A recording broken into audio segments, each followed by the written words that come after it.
Hello everyone. In this video, we are going to study regarding the design of columns.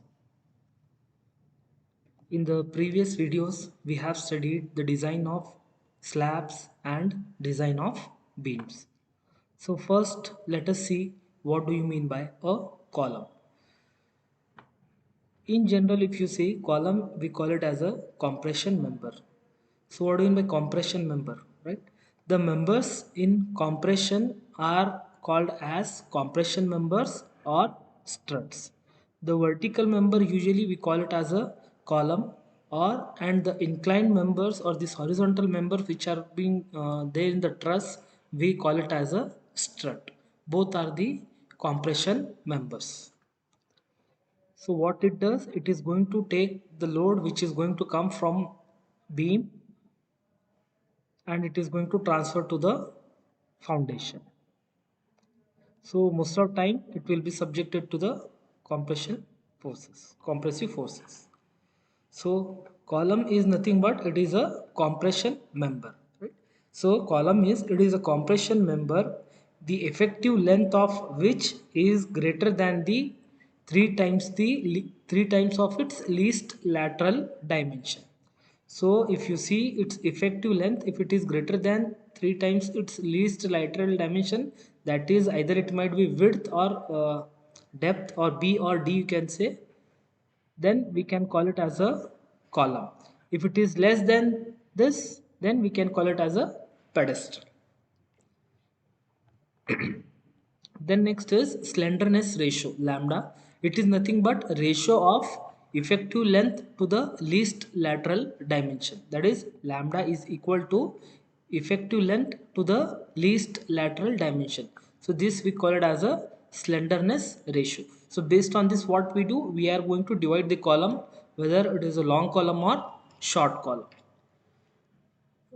So if this lambda or the slenderness ratio, if it is less than 12, we call it as a short column.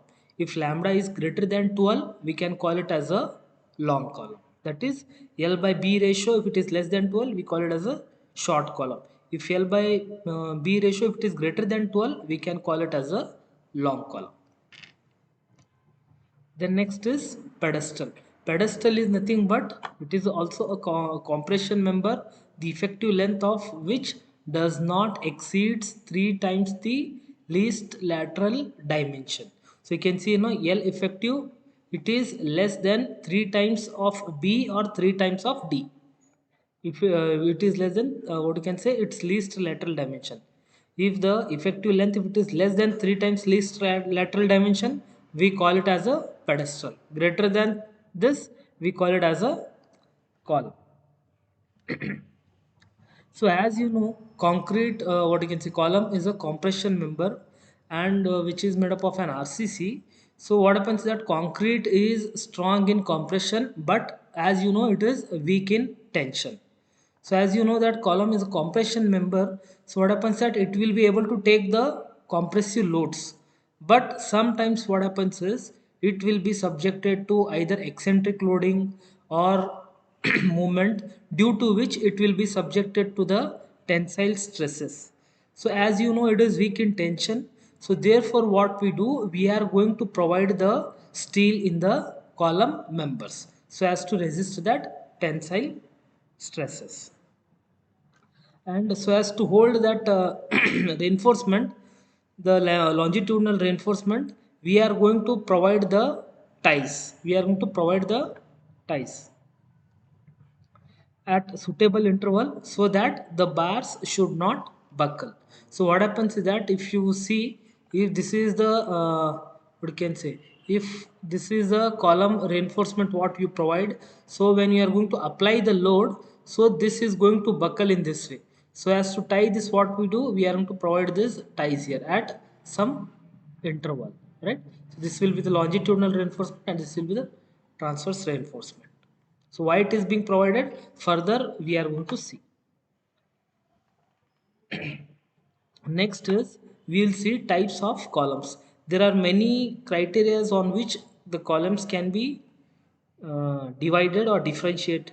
So first one is based on shape. So based on shape, we are going to call it as a rectangular column, square, circular, polygonal, L type, you can see L type, or T type, or plus type, right? Based on the shape what we do, we are going to classify. So another type of classification is based on the slenderness ratio, based on the slenderness ratio, that is L by B or L by D ratio. If it is less than 12, we call it as a short column. If L by D or L by B ratio, if it is more than 12, we can call it as a long column, where L is nothing but the effective length and B and D are nothing but the dimensions of the column. This is one type of classification. Another one is based on the type of loading. Which type of load is going to act accordingly, we are going to classify. One is axially loaded column. Axially loaded column. So, or we call it as a concentrically loaded column. Second one is a column subjected to axial load and uniaxial bending. That is, it will be subjected to axial load as well as movement in one direction. That it might be in x direction or it might be in y direction. So, or axial load and bending, this is in y direction. This movement is in x direction or movement will be in y direction. Only in one direction we are going to have the movement. Then next third classification is the column subjected to axial load as well as biaxial bending. That means we have to have axial load plus we have to have movement in both the directions, that is x and y. So here if you see the figure, so this is the elevation, so this is the column, so which will be subjected to an axial load. So was first one is axial loading or concentrically loaded column. That means this load is going to pass through the center of this column. So let this be B and let this be D depth. So this will be passing through the center of the column. The loading what we are applying, it is going to pass through the column. Then we call it as a axially loaded column. So always what happens is it is not possible, or it may every time, most of times what happens is that load is not going to act at the center, so it will be eccentric. That means load is not going to act at the center, it will be somewhat at far distance from the center of the column.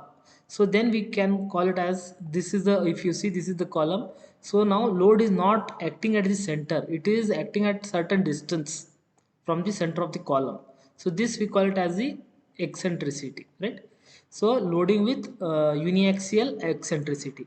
So here in this figure what happens is that along x-axis if you see, there is eccentricity in x direction, right? So this we can call it as a ex. So sometimes case might be that, so along y-axis you might have the eccentricity, so somewhere here our load may act, right? So then also we can call it as a loading with uniaxial eccentricity. So this is in ex, the x direction, that will be in y direction, either this or this.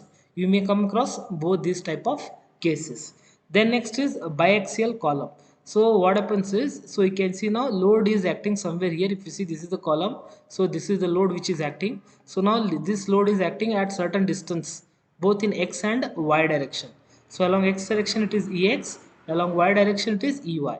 So in both the direction it is eccentric, either in x as well as in y direction. Then next is based on material, we are going to classify it as a timber, stone, masonry, RCC, PSC, steel and aluminum and composite columns. This is the classification of the column. Then next comes is, so how we are going to design this. So if you see, just I will draw one figure, so wherein from which it will be clear to you that how we may have the columns, or what all different types of columns which we may come across. So what happens is that, for example, if these are the beams, in these beams, like there are certain columns now. This is one column, this is one column, this is one column. So these are the columns which are connected by which are being connected by the beams. So here if you see, we have what you can say, what 5, 10, 15, 20 columns we have now. For example, if this is one building, so now which one will be axially loaded, which one will be uniaxial and which one will be biaxial. So let us try to see from this figure. Let us try to see from this figure. So what happens is that if you see this column, so what happens is in this column, if you take this center column, so this is 1, 2, 3, 4, 5, 6. So now this column we are going to design it as a concept axially loaded column. So why axially loaded column? So we are going to design it only for the load. We don't consider moment. So what happens is, so if you see, so left side also we are having the beam, as well as on the right side also we are going to have the beam. So due to this you may have certain moment here, and due to this you may have moment somewhere here. So this is going to balance this. Similarly here also if you see, so here due to this we will have the moment here, and due to this here we will have the moment. So in both the direction we have the beams, so therefore it is going to balance. So therefore this we can design it as a axially loaded column, so there is no moment. So you can see now this center column we can design it as a axially loaded columns. Then next comes is with axial load and uniaxial bending. That means in one direction we are going to have the bending. In one direction we may have the bending. So what will be that case? Let us try to see. So I will clear this portion. So what happens is that so this was the this is a these are the beams which we have. So now this, what you can say, this beam what you are seeing, this column what we have, so this column as well as this column, these columns what you are seeing now, these columns we are going to what you can say, I will consider this 1, 2, 3, 4, 5, 6. So this column we can call it as a we are going to design it based on the axial load as well as uniaxial bending. That means in one direction we are going to have the bending. So for example, if you see on left side also we have beam, right side also we have beam. So in this this gets moment gets balanced only, but when you see in the vertical direction here we have the beam. So due to this moment is created. So in this direction we don't have beam. So therefore what happens that in one direction we are having the moment, in other direction we don't have, only in one direction we have. So therefore this will be designed as a axial loaded column with uniaxial bending. That means in one direction we have the bending. So if you see, so this is going to, if you consider this as the x-axis and this as the y-axis, this as the x-axis, and here if you take this as x and this as y, vertically y, then what happens is that, so this bending is subjected what you can say, this is about what you can say x-axis. So therefore you can design it as a axial loaded column with uniaxial bending, right? That is in x direction. Similarly you can see these columns also, this is 1, 2, 3 and 4. So here also what happens that here we have beam, here we have beam. So in both direction we have the beam, so therefore this will be balanced. But here in this case we have this beam, so on the other side we don't have beam. So therefore only in one direction this will be subjected to bending. So the 1, 2, 3 and 4, right? So this is about the y axis. Now this will be about the y axis. So therefore this will also be designed as axial loaded column with uniaxial bending, that is in y direction. Then next is when you come to this corner column, so what happens is that here we have beam, but here on left side we don't have beam. So therefore in this direction it will be subjected to bending. Similarly here also, due to this we are going to get the movement, but in other direction we don't have beam. So in both the directions it will be subjected to the movement. So this column will be designed as a biaxial column, axial loaded with biaxial movements. So these corner columns will be designed in that manner. So all this type of column we are going to study: axially loaded column, axial load with uniaxial bending, axial load with biaxial bending. So these columns, this type of column we'll try to design further in the further videos. Then next is we'll see what is the function of providing the longitudinal reinforcement as well as the transverse reinforcement. So for example, if I am going to draw the cross section of this column, so what happens is that so this is the column now. So in this column what we do, we are going to provide the reinforcement. You can see now this is the reinforcement already you have drawn somewhere in your lower semesters. So you can see now this is the column face green color. So this orange color, this is nothing but the ties. So why we have to provide this ties? That is transverse reinforcement. Then next, what circle you are seeing, so this we call it as a longitudinal reinforcement. If I am going to draw this elevation, so here you can see this is the column. So inside this, what we do, we are going to provide the reinforcement. This green color line what you are seeing, so this will be like reinforcement which is provided in the column. This we call it as a longitudinal reinforcement. So why this longitudinal, this circle what you are seeing or this green color what you are seeing, why this is provided and why these ties are provided? So what is the function of that? That is what we will see it in these slides. So first one is why we provide the longitudinal reinforcement.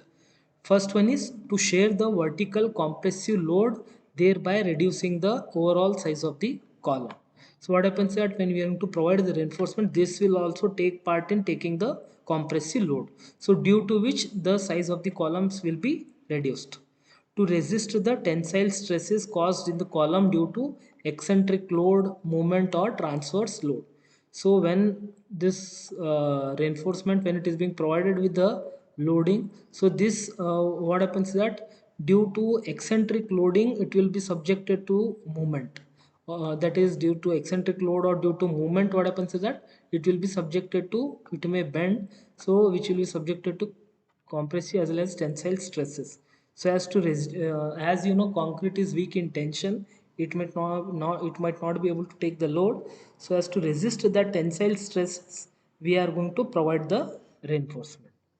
Then next is to prevent the sudden brittle failure of the column.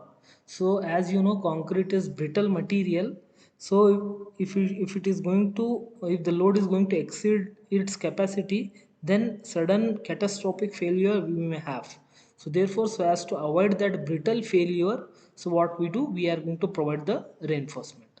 Then next is to impart certain ductility to the column. So before failure means the steel, so as to have this brittle material, we try to make it as a ductile by introducing this longitudinal reinforcement. And to reduce the effect of creep and shrinkage due to the sustained loading. So due to this condition, what we do, we are going to provide the longitudinal reinforcement in the steel. Then next is regarding the transverse reinforcement. So if you see, this is the steel, so we are going to have the ties, we are going to have the ties. So why we are going to provide these ties? First one is to prevent the longitudinal buckling of the reinforcement, to prevent the buckling of this longitudinal reinforcement. So whenever load is being applied, so this reinforcement, it is going to bend, it is going to bend or it may buckle. So as to avoid this, we are going to tie, we are going to tie, right? Then next is to hold the longitudinal reinforcement in position at the time of concreting. So whenever we are going to do the concreting from the face, so when we are going to put the concrete, they may separate out. So as to keep it in one position, what we do, we are going to provide this ties. Then next is to confine the concrete, thereby providing its longitudinal splitting.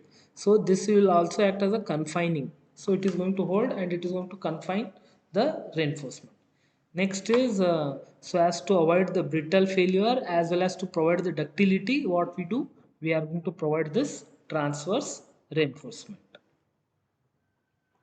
Then next is we are going to see certain design specifications. As per the code, what all specifications or criteria we have to use so as to design the column. This is as per IS 456 2000. First one is cover to the reinforcement. What cover we should leave to the reinforcement. So which is being given in IS 456 2000, page number 46, 26.4.2.1. So if you are going to see the code book, so you can see now this is page number 46. Here they have given nominal cover to the reinforcement. So in this they have given 26.4.2.1, they have given regarding the column. So however, for a longitudinal reinforcement bar in the column, nominal cover shall in any case not be less than 40 mm. That means we have to provide minimum 40 mm cover to the column or less than the diameter of such bar. So minimum we have to provide the 40 mm cover in the column.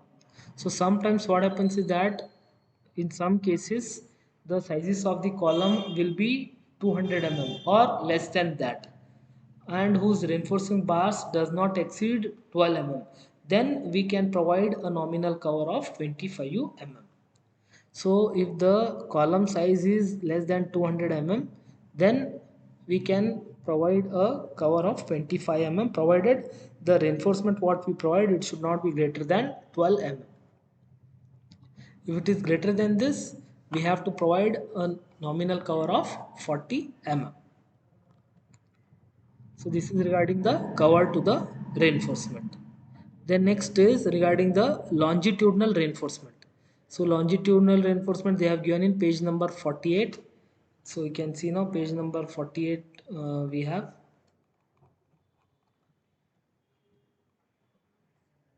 page number 48 longitudinal reinforcement. You can see now in the column they have what you can say longitudinal reinforcement. So first one is that how much reinforcement we should provide. The cross sectional area of the longitudinal reinforcement shall not be less than 0.8 percentage nor more than 6 percentage of gross sectional area of the column. That means how much percentage of steel we have to provide. Minimum is 0.8 percentage and maximum is 6 percentage. We cannot increase the steel by 6 percentage. This is the minimum is 0.8 and maximum is 6 percentage. Then next what happens is that again they have given the note, this is also very important. So what happens is that whenever we are going to provide the lapping, where the bars from the columns below have to be lapped with those in the column under consideration, the percentage of steel shall usually not exceed 4 percentage. So wherever we are going to do the lapping, so there we should not exceed 4 percentage. So what happens is whenever we are going to do the lapping, so it will be congestion in that area, or wherever we have beam and column junction, there we have the congestions. So therefore we don't go on higher side. So usually what we do, we provide what you can say 1 to 2 percentage of the reinforcement of the cross sectional area usually, right? Minimum it has to be 0.8 percentage. So usually in practice we provide 1 to 2 percentage, but we are not going to exceed 4 percentage where the lapping is being provided. So if you provide on higher side, you may have the congestion. Then next is in any column that has the larger cross sectional area than the required, so this can be seen. The minimum number of longitudinal bars provided in column shall be 4 in rectangular column and 6 in circular column. So if you are going to design a rectangular or a square column, so you have to provide minimum 4 bars, that is that too at the corners. And if you are going to provide a circular column, that means we have to provide minimum 6 what you can say longitudinal bars in a circular column. Then next is the bars shall not be less than 12 mm in the diameter. Minimum 12 mm dia bars has to be used, you cannot use less than that. So these are certain what you can say the clauses which we are going to use. Then next is the spacing of the longitudinal bars measured along the periphery of the column shall not exceed 300 mm. The spacing between the bars, it should not exceed 300 mm. So these are certain clauses what we are going to use for the design of the what you can say column, that is regarding the transverse longitudinal reinforcement. Then next is regarding this transverse reinforcement, which is given in same what you can say clause further 26.5.3.2 26.5.3.2. This is regarding the transverse reinforcement. So here what they have given is how the arrangement has to be done. So here you can see what should be the pitch and diameter of the lateral tie. So pitch is that the pitch of the transverse reinforcement shall not be more than the least of the following. So we have to take, it should not be more than least of this following. First one is the least lateral dimension of the compression member, right? That means for example if you have a column of 230 mm by 450 mm, then pitch should not be less than what you can say, it should not be what you can say greater than 230 mm. Then next is 16 times the smallest diameter of the longitudinal reinforcement bar to be tied. So for example if you are using 16 mm bars as well as 12 mm bars, then 16 times the smallest diameter of the longitudinal reinforcement, that times 16 times of 12 mm dia or 300 mm. So out of these three things, least of the following we should provide. The pitch of the transverse reinforcement shall not be more than the least of these following. Next one is what should be the diameter of the transverse reinforcement ties. The diameter, what you can say, it shall not be more than one fourth of the diameter of the largest longitudinal bar. That means if you are using 20 bar, so 20 divided by 4, that will be 5. So it should not be less than 5, or in no case it shall be less than 6 It should not be this is not 16, it is 6 right? In no case it shall be less than 6 So minimum 6 you have to provide. This is regarding the ties. Then next comes is effective length of the column, which is being given in page number 94 of table 28 of IS 456 2000. In the appendix they have given. So here you can see now. So here in the beams also we have seen these clauses. So here you can see they have given regarding the effective length of the compression members. Already we have studied regarding this. So when the column, if it is effectively held in position and restrained against rotation in both ends, then it will be what can theoretical value is 0.5 but recommended value is 0.65 L, right? So we have to use effective length as 0.65, right? So if it is held in position but restrained against rotation at only one end it is free to rotate, then it will be used as 0.8 L. So similarly, this they have given in the table. So whichever condition will come across, accordingly we are going to use this effective length. Already you have studied in the SOM, that is in columns and strut chapter. So what should be the effective length? So accordingly we have to use the effective length so as to design a column. Then next is minimum eccentricity. So this is being given in page number 42. So that also we'll try to see.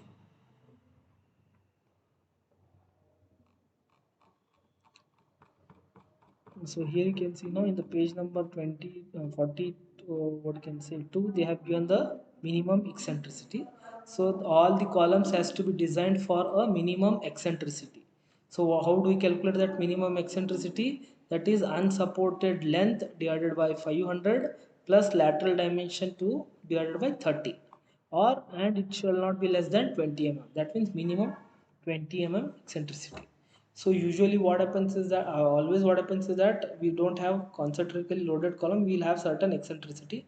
It is not possible to have concentric loads, so there might be certain eccentricity. So therefore what code says is that all the columns shall be designed for minimum eccentricity, whether it is axially loaded or not. So therefore we have to consider this minimum eccentricity, and based on this we have to design the column. So column has to be designed for minimum eccentricity.